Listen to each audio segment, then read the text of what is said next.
Hello, my name is Jack. I'm 32 years old, from a small, quiet town called Wilton in New Hampshire, USA. What I'm about to tell you isn't just some made-up tale.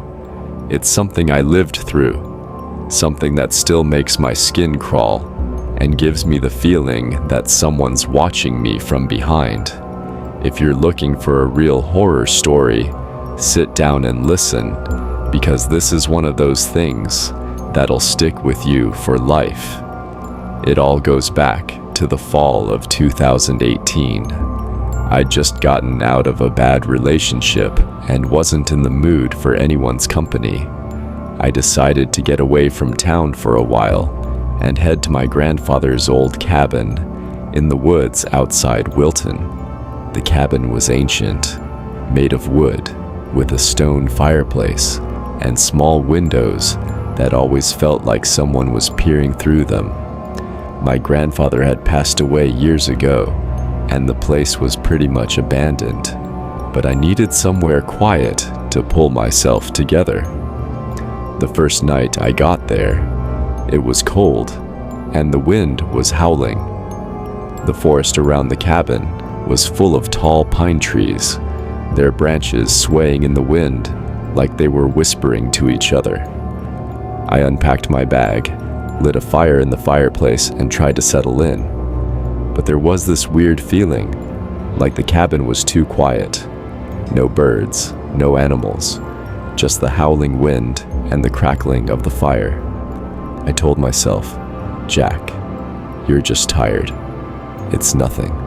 That first night passed without incident, but when I woke up the next morning, I noticed something strange.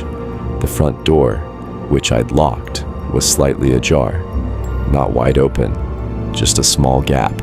I thought maybe the wind had pushed it, but a bad feeling told me it wasn't just the wind. I went outside and checked around the cabin. There were no footprints or anything, just a strange smell in the air, a kind of rotting stench I couldn't pinpoint. The next few days, I tried to keep myself busy. I went for walks, read books, but every night when I went to bed, I felt like someone was watching me from the window.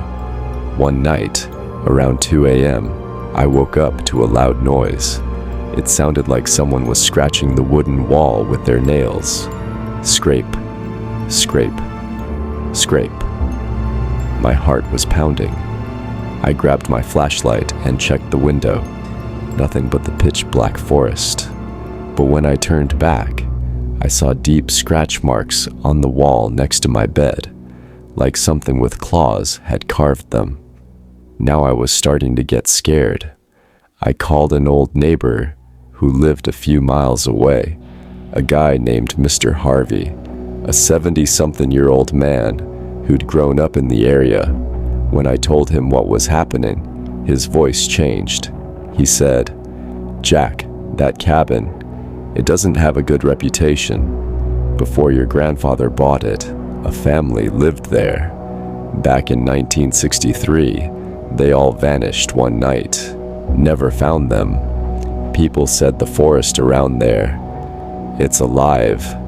His words shook me, but I thought he was just spinning old tales.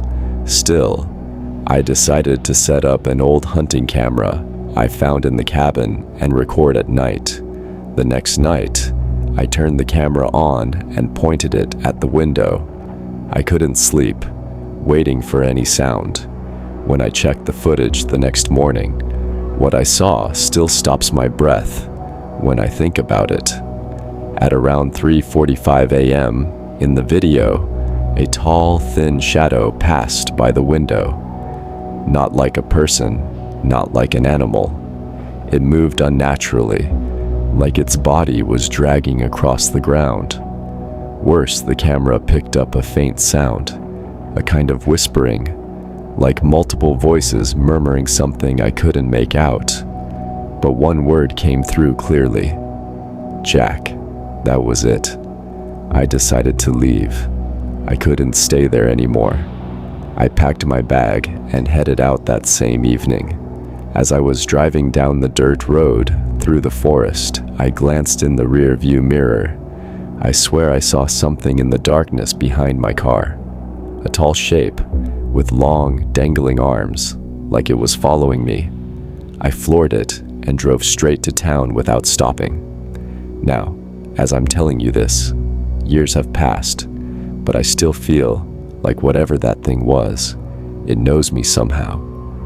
Some nights, when my house is quiet, I think I hear a faint scratching behind the walls, or I catch a shadow moving out of the corner of my eye. I don't know what it was, but one thing I'm sure of: the Wilton Forest is alive, and something in it is waiting. Hello, my name is Emma, 29 years old, from the small town of Hudson in Ohio, USA.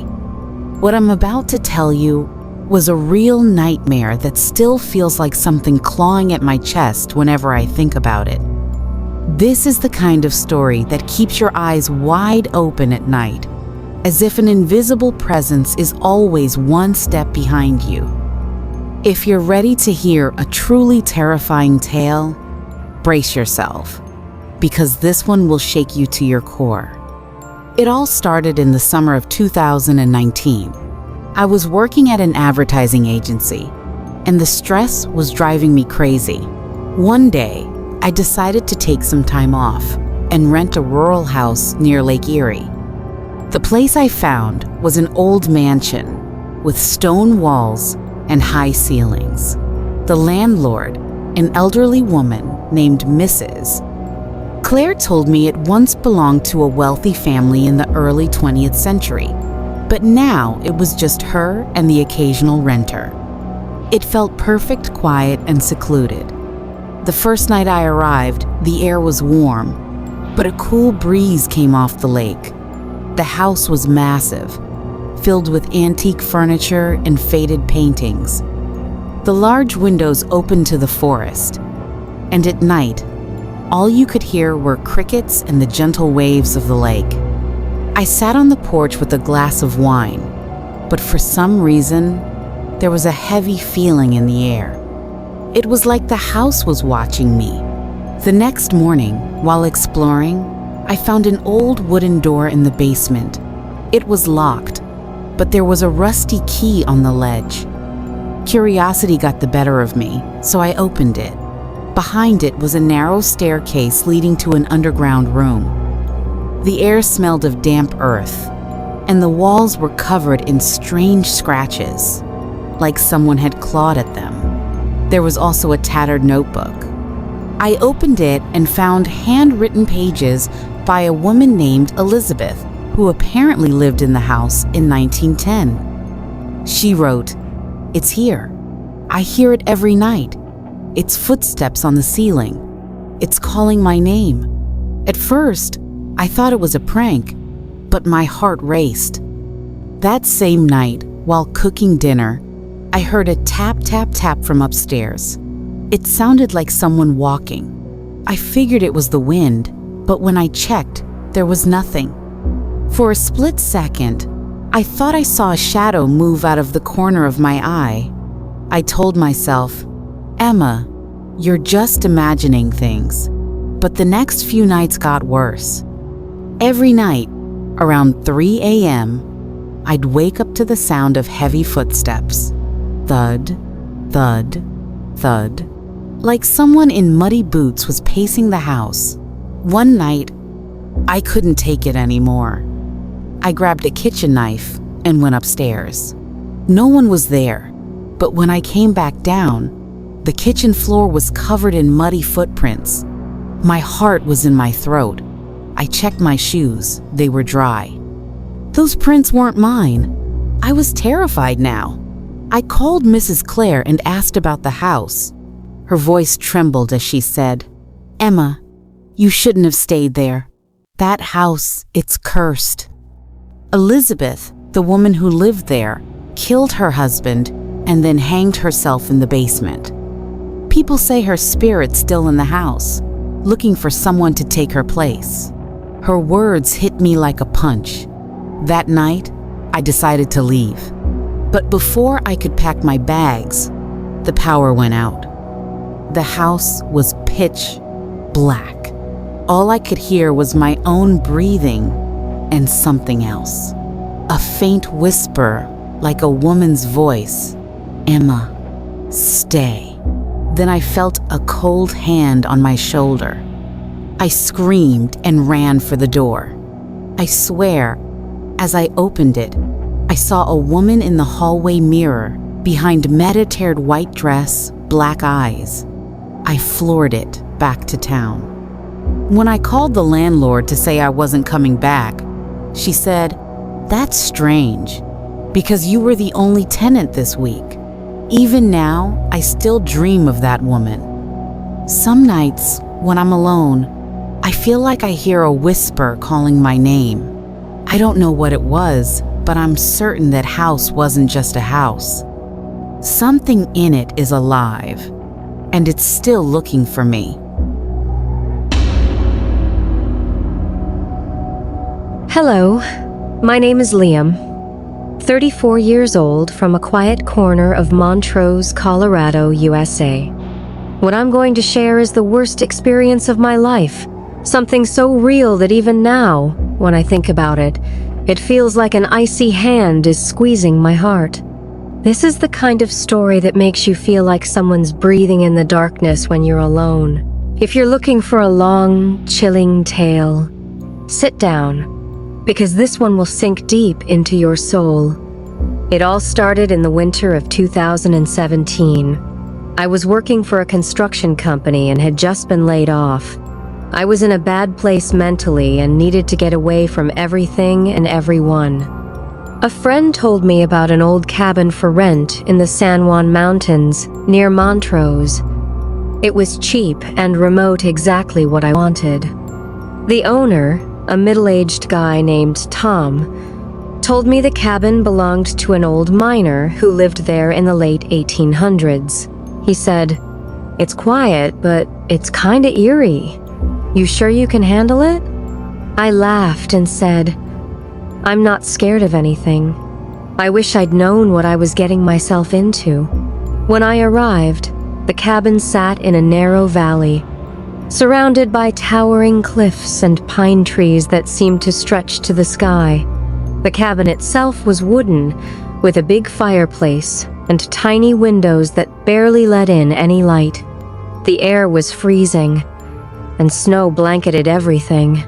That first night, I built a fire and sat down to read, but something felt off. It was quiet, too quiet.